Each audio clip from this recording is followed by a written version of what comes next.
अरे कहाँ मर गया ये बुढ़ा?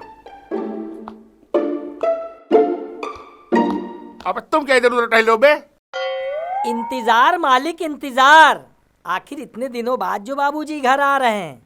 अरे यार वही तो मैं भी कर रहा हूँ, दरवाजा खोल के पल के बिछा के, वरना मैं किसी का इंतजार करूँ भला? और सुन, तू जरा कायदे में रहना। पिछली बार तेरी वजह से ही जो है पंगा हुआ था। ऐसा झगड़ा हुआ कि वो बुढ़ा पूरे 2 साल बाद आज घर लौट रहा है। अरे क्या कहा?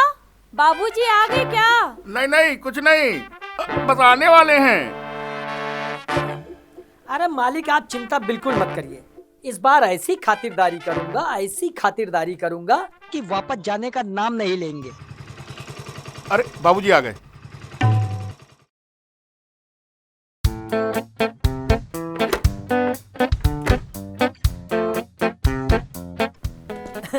बाबूजी प्रणाम। खुश रहो। और क्या कहते हैं, खुश रहने दो। लाई बैग मुझे हैं? बैग नहीं,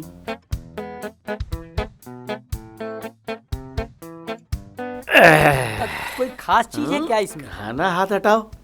देखो, बैग के अंदर मैं बैग रख के लाया हूँ। इसमें खास कागज है, समझे? अच्छा। प्रणाम बाबूजी। खुश रहो और खुश रहने दो। ए राजू, हाँ जाओ बाबूजी के लिए चाय लेकर के आओ। जी। और ये लेते जाओ।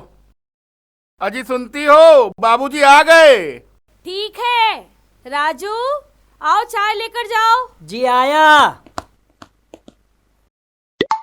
और सुनाओ दामाद जी, क्या कहते हैं, घर में सब ठीक ठाक है ना? घर में तो सब बहुत बढ़िया कुशल मंगल है। बस आप ही 2 साल से कोई खोज खबर नहीं लिए। अरे दामाद जी, उस बात की याद न दिलाओ तो ही अच्छा है।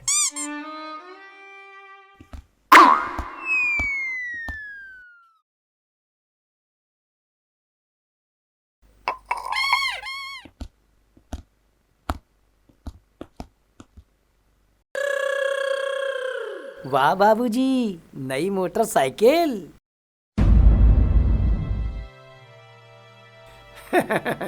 वो क्या था, स्कूटर खटारा हो गई थी तो मैंने सोचा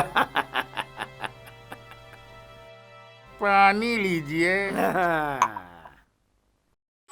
वो तो सब ठीक है, लेकिन एक बात रह गई बाबूजी। क्या? यही कि आपने भैया जी को नई मोटरसाइकिल देने के लिए कहा था, अब वो नहीं दिया आपने। अगर आज आपने दे दिया होता ना, तो ये बेचारे खटारा से न चल रहे होते। क्यों? उसके बदले जो 2 तोला सोना दिया था उसका क्या? अब छोड़िए भी बाबूजी, वो तो आपने अपनी बेटी को दिया था। हाँ। वो क्या कहते हैं कि जैसे वो दुख सुख में मेरे ही काम आएगा, हैं? क्या पता आप किस दिन किस बहाने उठा ले जाएं। देखो दामाद जी, मेरी जुबान मत खुलवाओ, वरना क्या कर लोगे? अरे वरना मैं एक एक पोल खोल के धर दूंगा।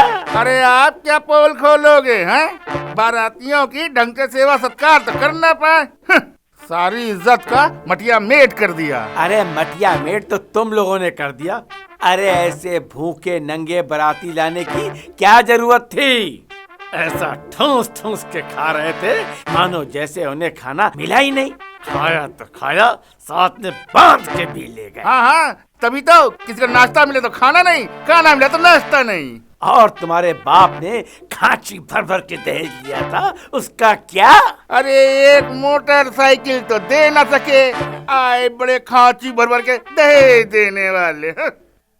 अरे वो तो हमारा बड़प्पन था, हाँ, वरना तुम्हारी हैसियत नहीं थी हमारे घर में शादी करने की। अरे तो तुम्हारे बाप की क्या हैसियत थी? है? खबरदार जो मेरे बाप तक गई तो जाऊंगी, 1000 बार जाऊंगी। तो मैं भी जाऊंगा, बार बार जाऊंगा। हाँ हाँ तो जाओ ना।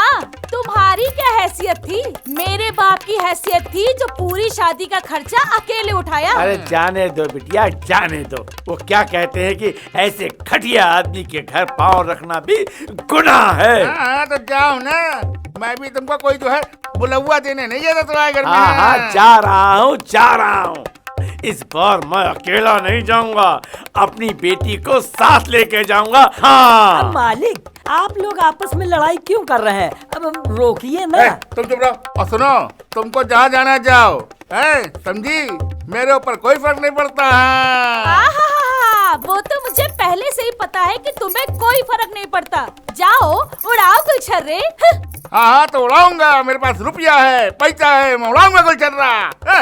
अरे जाओ जाओ। क्या कहते हैं कि अगर इतने पैसे वाले होते तो एक फिटपिटिया के लिए गिड़गिड़ाते नहीं। अरे भाड़ में गई तुम्हारी मोटरसाइकिल। खबरदार आगे एक शब्द बोले तो क्या कहते हैं कि और खबरदार जो एक पल यहाँ रुके तो। अरे रुके मेरी जूती। चल बेटी। चलिए पापा। और हाँ, रहो अकेले, कान खोल के सुन लो। अगर मुझे दोबारा बुलाने आए ना तो समझ लेना। और हाँ, अगर बुलाने आ गए ना तो टांगे तोड़ के हाथ पे दे दूंगा। क्या कहते हैं कि निकल। बुलाने जाती है मेरी जूती। मैं कोई ऐरा गैरा आदमी नहीं हूँ, हाँ रुपए पैसे वाला आदमी हूँ।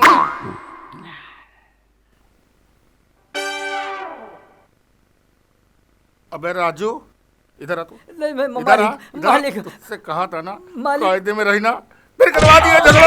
आ, आ, आ,